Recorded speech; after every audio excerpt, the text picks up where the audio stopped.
Hello guys, welcome to Talent Pie. मैं हूं सुमित प्रकाश और हमारे साथ आज बैठे हैं रोहन डे।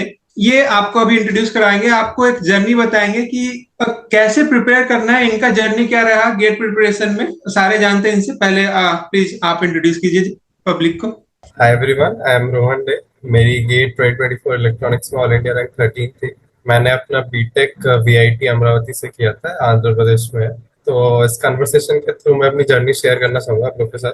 तो जैसे कि ये होता है कि गेट वगैरह आपने ये बता सकते हैं आपने कब से स्टार्ट किया था कि अरे, जैसे बीटेक में होता है कि बीटेक का प्रिपरेशन कर रहे हैं, आपने बीटेक का क्लासेस के साथ ये प्रिपरेशन स्टार्ट किया है।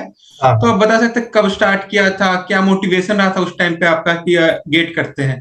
तो मैं जब वैसे फर्स्ट सेकंड सेकंड सेम के अराउंड हुआ तो मैंने तब ऐसे मेरे को था कि टेक्निकल में ही कुछ करना है। तो मैंने तब सर्च करना स्टार्ट किया कि कौन कौन से एग्जाम्स हो सकते हैं मेरे लिए। तो इंजीनियरिंग सर्विसेज, फिर गेट हुआ, फिर इसरो का एग्जाम हुआ। ये सारे मैंने देखे तो मोटा मोटा मेरे को लगा कि गेट थोड़ा मतलब सही बैठ रहा है मेरे लिए। तो तब मैंने डिसाइड किया कि गेट के लिए प्रिपरेशन स्टार्ट करना है। स्टार्टिंग में मैंने तो यूट्यूब मतलब ये वगैरह से बोलना था देखा। पब्लिक सेक्टर में आपका वो था कि पब्लिक सेक्टर जाना है, मतलब प्राइवेट वाले में ग्रेजुएशन टाइम से भी नहीं था उतना नहीं, मेरे इंटरेस्ट। को स्टार्टिंग से ये था कि हायर स्टडीज के लिए जाना है, कि मास्टर्स करना है, एमटेक करना है। अच्छा। तो स्टार्टिंग से मेरा फिक्स था ये तो, क्योंकि पूरे दिन का टाइम है आपके पास, तो इसीलिए मैंने गेट मतलब को चूज बीटेक के बाद जॉब लेने का आइडिया नहीं था किया। नहीं उस नहीं। टाइम पे, ये था कि मास्टर्स करना है। हाँ ठीक है, तो मतलब आपने सेकंड सेम से स्टार्ट किया। हाँ। सेकेंड सेम में मतलब सर्च हाँ, वगैरह किया था, फिर स्टार्ट करते करते वो सेकेंड सेकेंड ईयर का एंड हो गया कि फोर्थ सेम से स्टार्ट कर दिया मैंने। अच्छा। मतलब आपका मोटिवेशन यही था कि आपको मास्टर्स करना है, इसीलिए आपने गेट वगैरह का मतलब सेकंड सेमेस्टर सेकंड ईयर जो भी स्टार्ट करते करते जर्नी रहा उसमें ये डिसाइड हो गया था कि आपको गेट करना है। हाँ हाँ। हाँ। तो मतलब उस टाइम पे कॉलेज के साथ साथ जैसे नॉर्मली क्या होते हैं, स्टूडेंट्स बीटेक वगैरह करने जाते हैं फर्स्ट सेकेंड ईयर में, तो उनको पता ही नहीं चलता है क्या कर रहे हैं, बस एंजॉय करते रहते हैं। आपने वहां हम्म। प्रिपरेशन स्टार्ट किया, तो मतलब वहां पे कॉलेज भी होगा, आपके क्लासेस भी होंगे, तो कैसे मैनेज करते थे? रिसोर्सेज वगैरह कहाँ से लाए थे, या फिर उस टाइम पे क्या पढ़ते थे स्टार्टिंग में आप? तो हाँ, जब मैंने स्टार्ट किया था, मान लीजिए कि मैंने सेकेंड ईयर के एंड फोर्थ सेमेस्टर से स्टार्ट किया होगा, तो तब मैं वही हम्म। यूट्यूब वगैरह से लेक्चर्स वगैरह देखता था या एनपीटीईएल फॉलो करता था। तो इन्हीं सबको फॉलो करते करते रफ एक प्लान बनाया था, बहुत परफेक्ट भी नहीं था। तो मोटा मोटा हो जाता था हाँ। Plan follow. बाकी मेरे को फ्री रिसोर्सेस मिल जाते थे क्वेश्चन सॉल्व करने के लिए, तो वहां से मैं क्वेश्चन प्रैक्टिस कर लेता था। तो वही मतलब तो क्लास के साथ उतना अच्छे से मैं तब मैनेज नहीं कर पा रहा था जब सेकंड थर्ड ईयर में था। लेकिन फिर भी मतलब मैक्सिमम जितना हो पाया मैं ट्राई कर रहा था कि हो जाए करके एग्जाम देने तक। तो आपने जो एग्जाम क्रैक किया या फोर्थ ईयर में थे तब? हाँ, फोर्थ ईयर में था। हाँ, मतलब कॉलेज के साथ ही। हाँ, कॉलेज में। हाँ, तो मतलब कॉलेज के साथ आपका प्रिपरेशन टाइम कैसे जाता था? कॉलेज को कितना देना है और प्रिपेयर कितना करना है? जैसे रिसोर्सेज वगैरह आप कलेक्ट किए होंगे पहले, जैसे आप सेकेंड ईयर के लास्ट में फोर्थ सेमेस्टर से आपको कुछ टाइम रिसोर्सेज कलेक्ट गैदर करने में लगे होंगे, कहाँ हम्म। कहाँ से क्या पढ़ना है, सही रिसोर्सेज क्या है। फिर उसके बाद कॉलेज के साथ जैसे आप समझिए 4 घंटा 5 घंटे का कॉलेज भी रहता होगा, इससे ज्यादा का उसके ही साथ रहता था ये लगभग। टाइम टेबल वगैरह। हाँ, और लास्ट ईयर है, प्रोजेक्ट वर्क वगैरह भी रहता होगा आपका। हम्म। तो ये मैनेज कैसे होता था उस टाइम पे? मतलब टाइम टेबल ऐसा कुछ बना रखे थे या फ्लेक्सिबल थे कि जब टाइम मिला तब गेट के प्रिपरेशन में लग गए?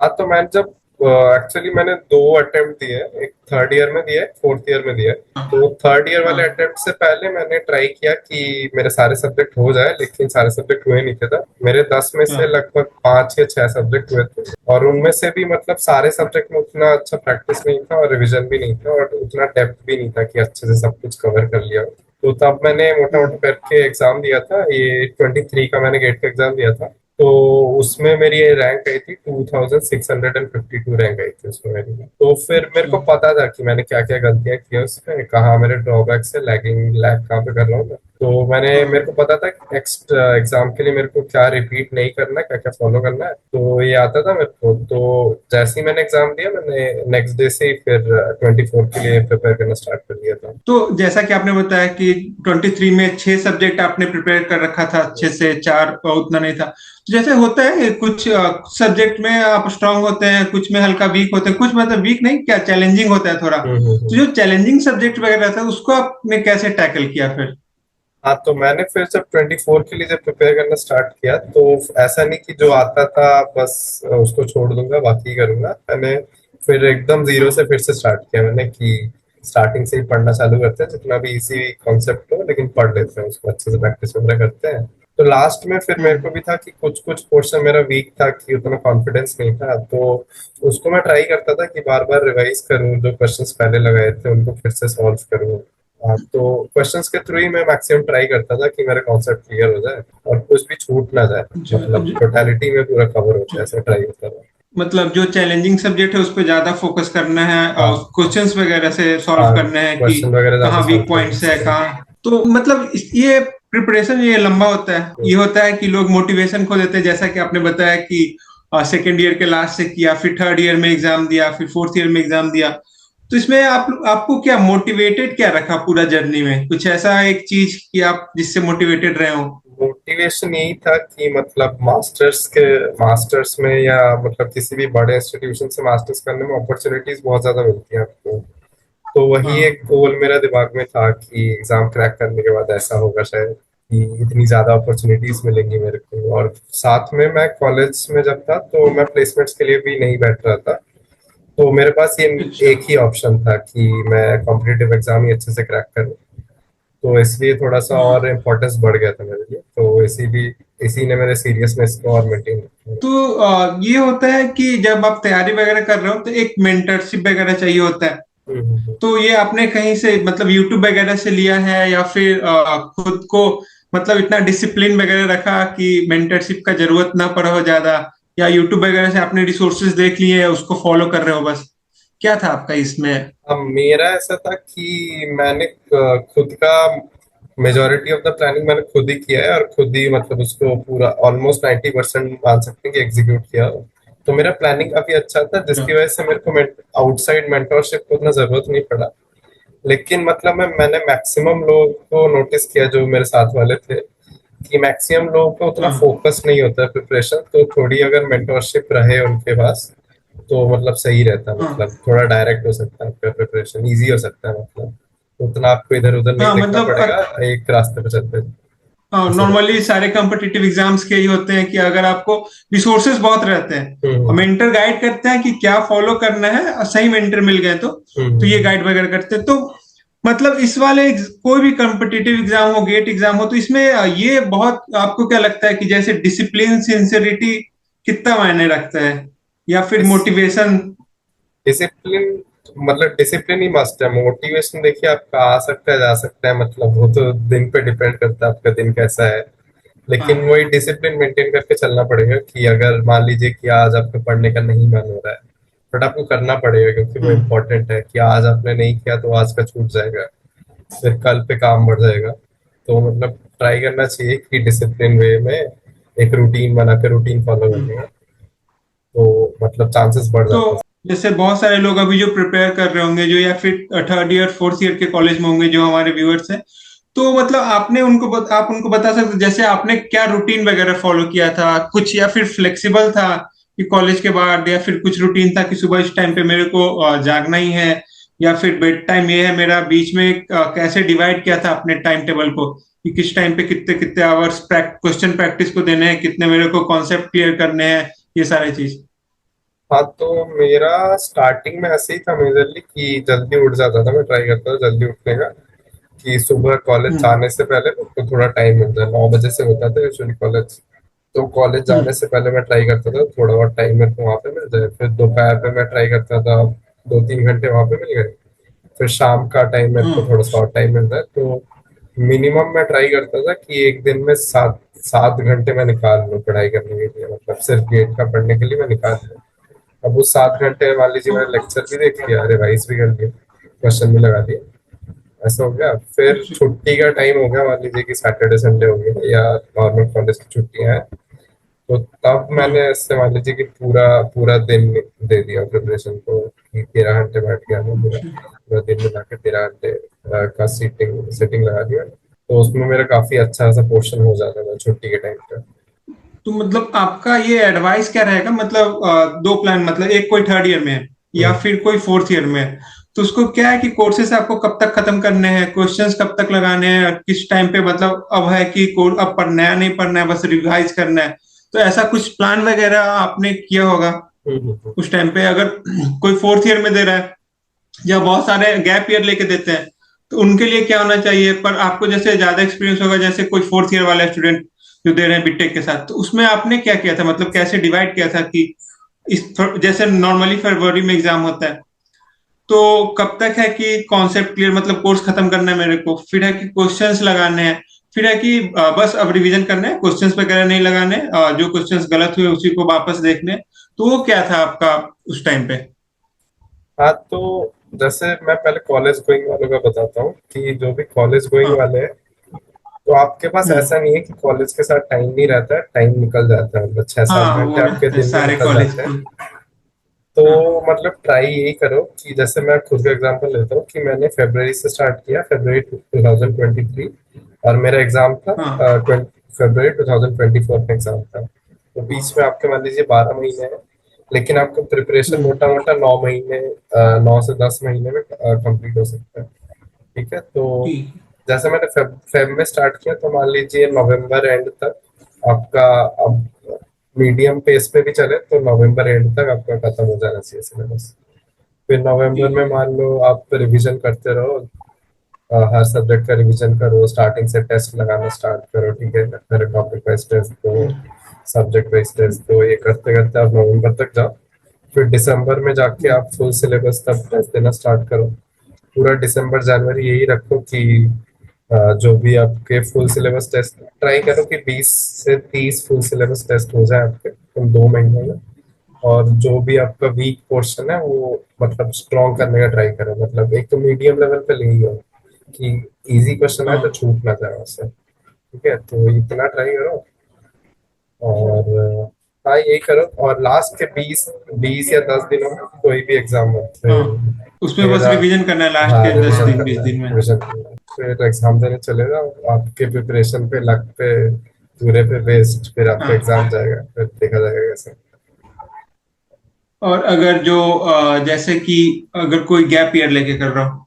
गैप ईयर अगर आप लेके कर रहे हो तो देखो, आपके पास मतलब पूरा दिन है, तो अच्छे से यूटिलाइज करो कि हाँ। मतलब इतना टाइम है उसको, अगर अच्छे से यूटिलाइज नहीं करते तो फायदा नहीं होगा कुछ।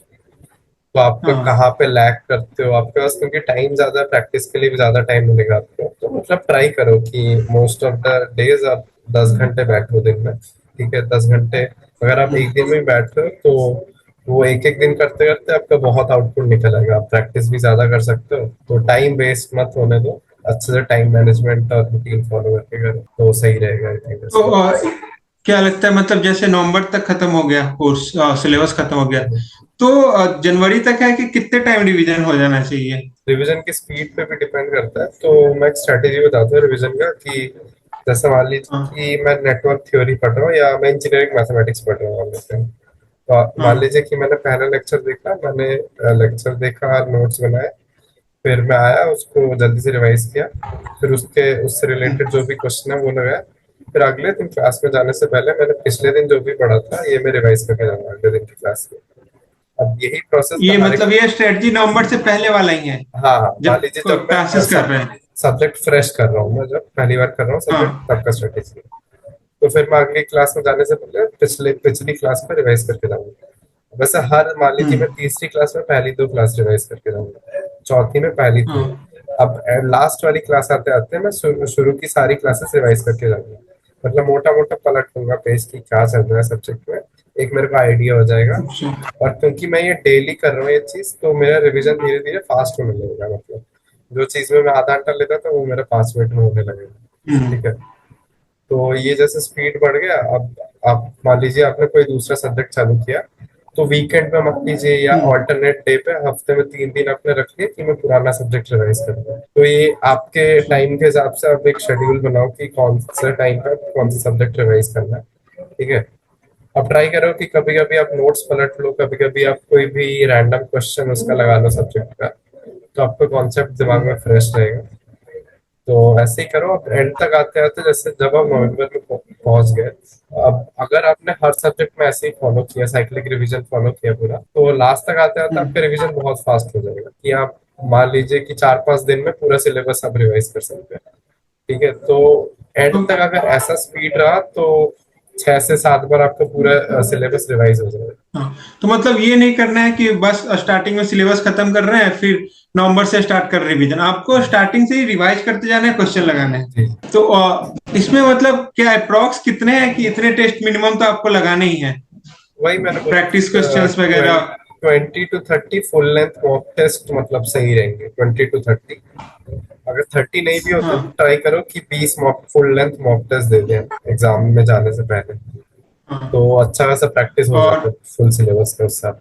और उससे पहले जब कोर्स आप कर रहे हो, सिलेबस कर रहे हो, तब तो लगाते ही हैं हाँ, क्वेश्चंस, वो तो तब लगाना आप ही है। मान लो कि वीकली दे दो टेस्ट या मंथ में दे दो टेस्ट। हाँ ठीक है, ऐसे ट्राई करो। मतलब टॉपिक टेस्ट तो छोटे छोटे ही होते हैं, तो वीकली दे सकते हैं, वीकली एक हाँ। दो टेस्ट दे सकते हो। बाकी तो जब मान लीजिए सब्जेक्ट खत्म हो गया तो सब्जेक्ट वाइज टेस्ट लगा लो उसका, या रिवीजन जब कर रहे हो कि सब्जेक्ट मान लीजिए आपका अप्रैल में मान लीजिए कोई सब्जेक्ट खत्म हुआ, तो मई में उसका फुल सब्जेक्ट वाइज टेस्ट दे दो, तो सही रहेगा इससे। ये तो हो गया, रिवीजन हो गया, कोर्स सिलेबस खत्म हो गया, तो लास्ट 20 डेज का क्वेश्चंस बैंक भी लगा लिया। और लास्ट 20 डेज का क्या स्ट्रेटजी है, उसमें क्या करना है लास्ट 20 डेज में ऐसे एग्जाम से कीजिए। लर्न। हाँ, कि आपके पिछले भी जो भी आपने टेस्ट दिए उसमें जो भी गलतियां हुई उसको आपने मार्क किया होगा, तो उनको थोड़ा पलट के देखो हाँ कि कौन कौन सी मिस्टेक्स रिपीट नहीं करनी है। फिर अपनी जो भी आपकी नोट्स नोट्स हैं उसको अच्छे से रिवाइज करो, पेजेस पलटो, आराम आराम से सारे नोट्स लिखो, और जो भी इम्पोर्टेंट पॉइंट्स मार्क किए, इम्पोर्टेंट जो फॉर्मूलाज हैं उनको नोट करो। तो हाँ। मेरे ख्याल से इतना एनफ रहेगा, ये काफी अब अच्छी उसके बाद रहती एग्जाम ही है। है एग्जाम में इसके बाद। हाँ, तो कुछ ऐसा आपका एक स्ट्रेटजी या हैक जिसने आपका ये पूरा जो प्रिपरेशन गेम था ये चेंज कर दिया? जैसे नॉर्मली डिसिप्लिन तो आप बता ही रहे, डिसिप्लिन तो कॉलेज लाइफ के साथ बहुत कम लोग होते हैं, आप कॉलेज लाइफ के साथ ही डिसिप्लिन थे। इसके अलावा कोई एक ऐसा है स्ट्रेटजी हैक, प्रिपरेशन में हैक क्या ही होगा, एक ऐसा स्ट्रेटजी जो आप शेयर करना चाहते हैं जिसने आपके लिए बहुत ज्यादा हेल्प किया हो? मतलब मुझे ऐसा लगता है कि मेरी प्लानिंग मतलब काफी मतलब परफेक्ट टाइप की प्लानिंग थी, और मैंने एग्जीक्यूट उसको बहुत अच्छे से किया। तो मतलब हाँ मैंने जो भी एक बार में जो भी पेपर में लिखा था मैंने एग्जैक्टली वही फॉलो किया। मेरे को कहीं भी डाउट नहीं आया कि ये गलत है या क्या मैं सही कर रहा हूँ नहीं कर रहा हूँ। मैंने जो भी प्लान बनाया उसको बिल्कुल परफेक्टली फॉलो किया। तो प्लानिंग का ही मतलब ज्यादा डिफरेंस है मेरी प्रिपरेशन में।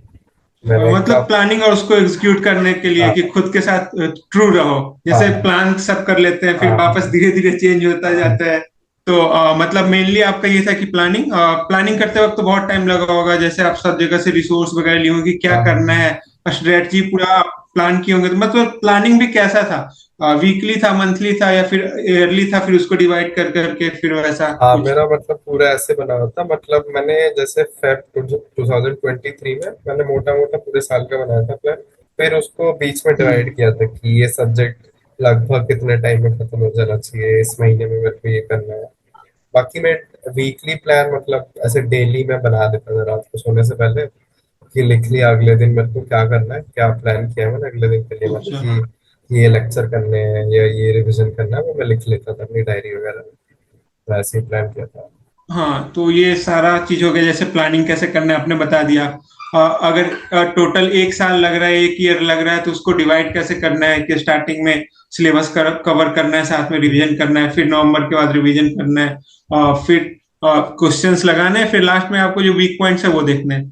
तो स्टूडेंट्स के लिए कोई आपका फाइनल मैसेज प्रिपरेशन स्ट्रेटजी वगैरह के लिए, जो भी गेट का एग्जाम दे रहे हैं नेक्स्ट ईयर, जो फरवरी में देने वाले हैं, उनके लिए क्या आप देना चाहें, कोई एक फाइनल मैसेज? तो मैं यही बोलना चाहूंगा कि आपका जो प्रिपरेशन है ना, मतलब हर दिन आपका सेम नहीं होता है, तो आपके अप्स एंड डाउन्स आएंगे।